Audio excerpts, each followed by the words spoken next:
Welcome to the top-rated and award-nominated Grad School Femtoring Podcast, the place for first-gen BIPOCs to learn about all things grad school, personal development, and sustainable productivity.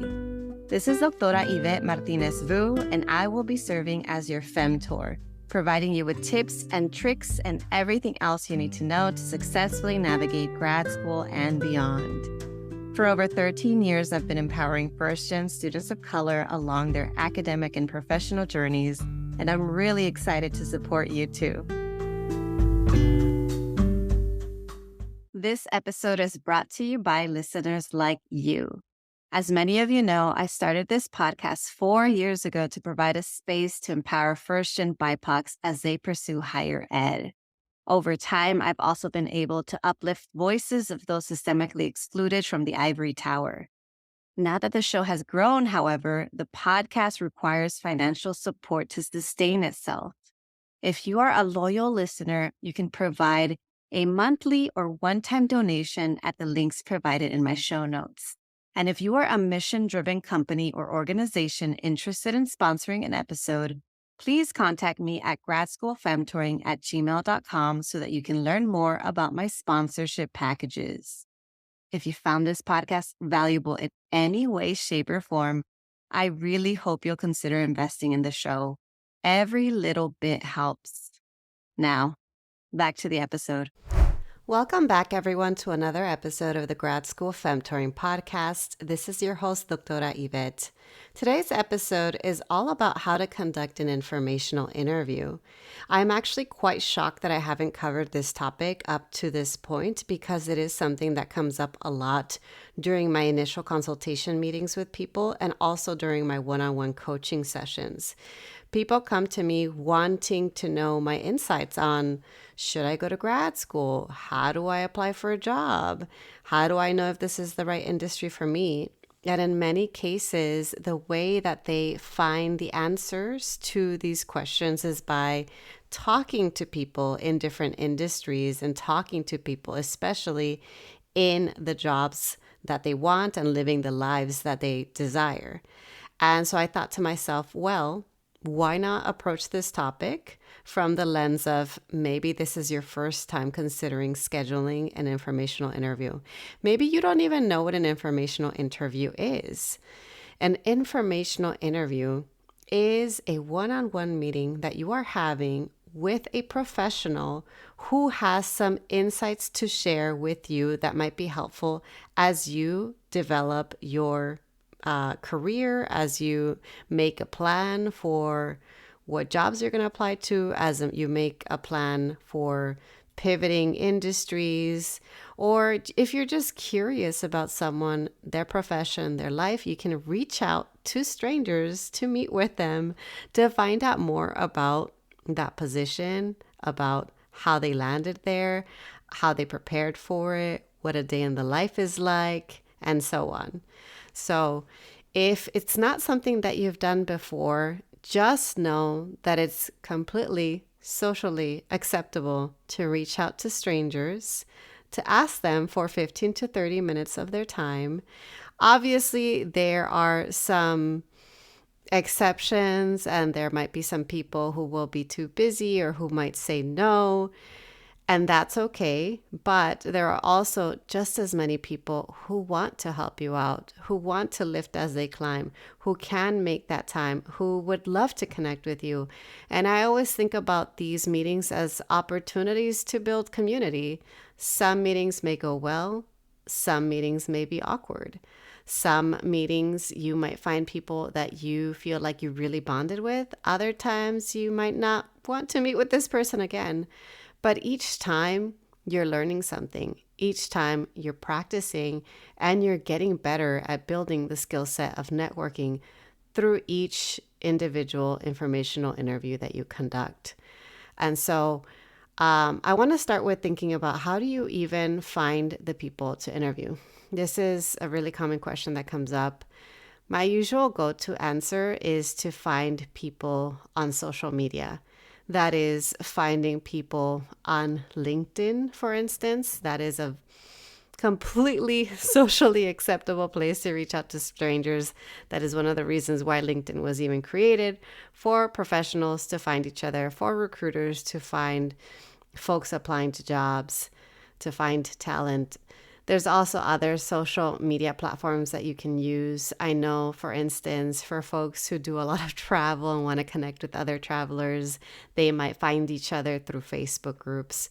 For folks who are of younger generations, they might find each other on TikTok or even Snapchat. And then for those of us kind of in the middle, Gen X, Gen Y, and some Gen Zers, you can find some pretty cool folks and connect with them on Instagram as well. In fact, today I had an informational interview. Someone reached out to me.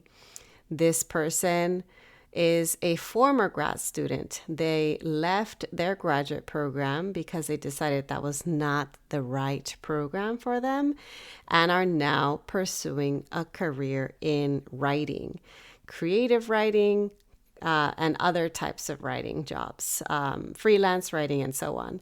And so they wanted to learn more about my pursuing entrepreneurship, about what it was like for me to work in higher education full time. How did I navigate my chronic illnesses and my neurodivergence? We had a really, really fruitful conversation. And I think it's going to be the start of a longer relationship because I just really bonded with this person. And so I just want to remind you that you can find people through different avenues. If you are someone who's not really using social media, there are still ways for you to find people. You can ask your mentors, femtors, professors, alumni networks. You can also reach out to any older contacts and ask them if there's anybody that they know that they can connect you to. When I mentioned I had an informational interview recently, that person told me, I really want to develop my career as a creative writer. And I had someone in mind. I was like, I know the perfect person to connect you with. And I made that connection. So that's the other thing is as you conduct informational interviews, you can also say, I loved chatting with you. I would love to keep staying in touch. Also, if you know of any other folks that would be good for me to reach out to, please let me know. And then that gives you another person to contact. Now, I will admit the tricky thing with informational interviews is determining when you want to stay in touch with individuals and how to stay in touch. I'm still actively working on that skill. But even just getting to the point of initiating, reaching out to strangers, scheduling these interviews, and then going through the actual process of having a conversation with them, asking them a couple of go-to questions, that already, by and large, is you taking a huge step and is going to pay off in the long run. So now that you have some ideas for how to reach out to people, how do you even prepare for the interview?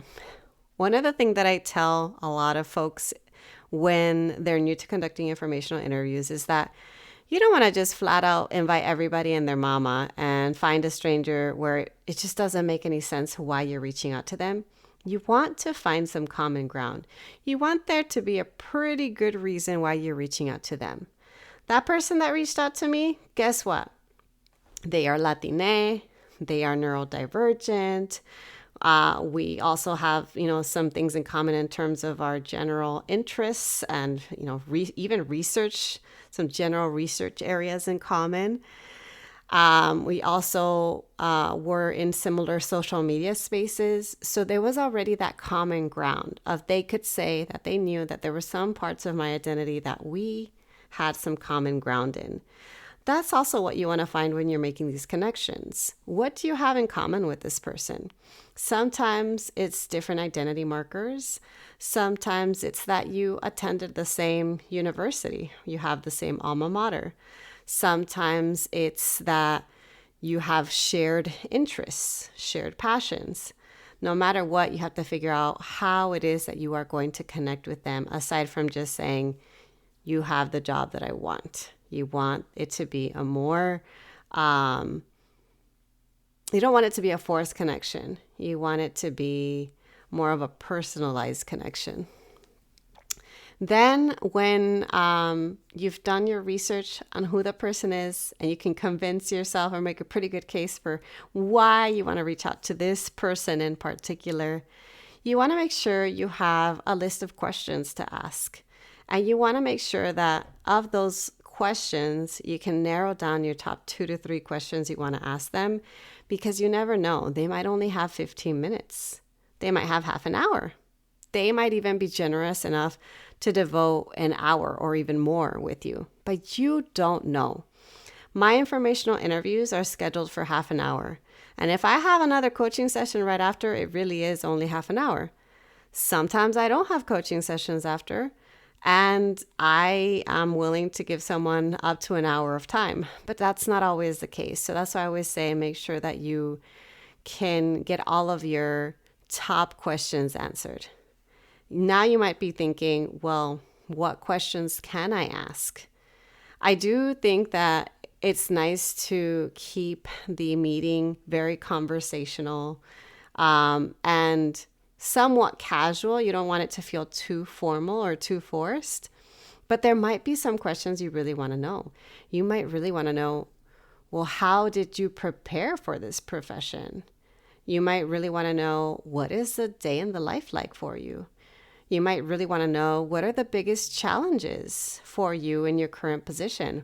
What do you love most, and what do you least like about your job? And if those are big questions for you, make sure you ask those questions.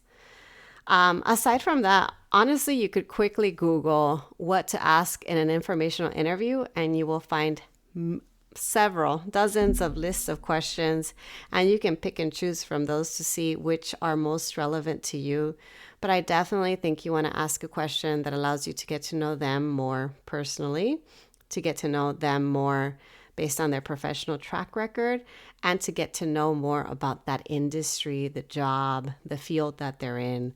And then, of course, if you can ask them to refer you to someone else, or if they're a really great connection, you develop a good rapport with them, you can also ask if it's okay to stay in touch. And then, one of the things that I know that, like I said earlier, I'm trying to get better at is I'm trying to get better at the follow-up. You want to make sure that once you're done with the informational interview, you follow up in some way. Sometimes a follow-up might mean sending a LinkedIn message or an Instagram DM, wherever it is that you found them. Sometimes it means sending a formal thank you email. If you've never sent a thank you email, you can have AI draft you a very nice template, and then you can update it with your own writing and your own words and what you actually learned and gained from the meeting. But definitely it's helpful to express your gratitude for them making time for you. That is always appreciated. I'm trying to think if there's anything else to do. If you don't already have them on your social media, if you found them but you didn't add them, maybe you emailed them, definitely find a way to stay in touch with them. So if your best bet is email, keep their contact information available.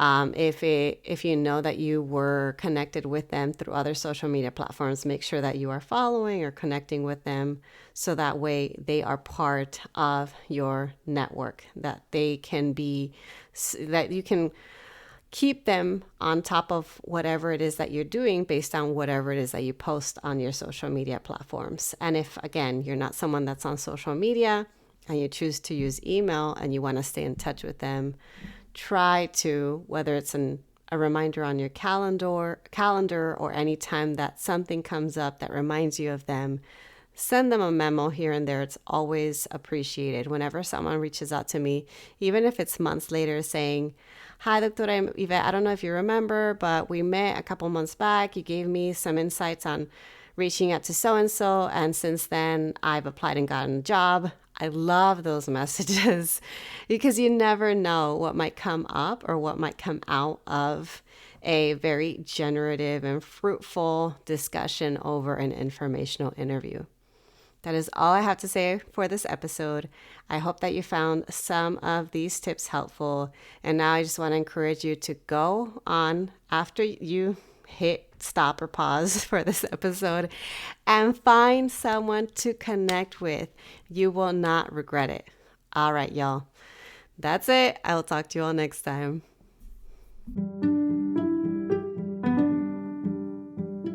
Thanks so much for joining me in the Grad School Femtoring Podcast. If you like what you heard, here are 4 ways you can support the show. The first is to make sure you're subscribed and leave a review on Apple Podcasts. The second way is to get your copy of my free Grad School Femtoring Resource Kit, which includes essential information to prepare for and navigate grad school. You can access it at the link in today's show notes. The third way to support my show is to follow me on social media. You can find me on Instagram with the handle @GradSchoolFemtoring and on LinkedIn by searching my name. The last way to show your love is to sign up to work with me via my Grad School Femtoring Academy, my group coaching program for first-gen BIPOCs seeking to work on their personal growth and gain sustainable productivity skills. You can learn more at gradschoolfemtoring.com/academy. Thanks again for listening, and until next time,